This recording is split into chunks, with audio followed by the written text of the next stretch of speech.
100 years ago, Grand Bayou looked very different than it does today. It used to be covered and shady with large trees, oak trees, and herbaceous species that the native populations could forage and they could hunt on. There was dry ground all around. Their houses were built right on the edge of the bayou. Since the 1930s and the constraining of the Mississippi River, that marshland has started to disappear around their homes and crumble underneath them, pulling houses into the bayou. Their problem is not uncommon.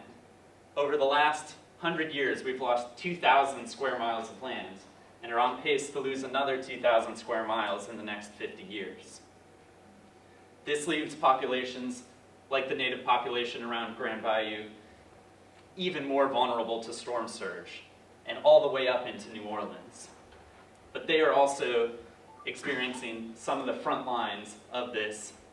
They have increased salinity in their bayous. They have a killing off of the freshwater species and large open water systems. Their hope, along with the hopes of residents in New Orleans and Southeast Louisiana in general, reside with coastal restoration programs.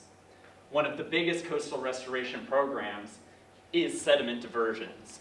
And the sediment diversion that affects them is the Mid-Barataria sediment diversion.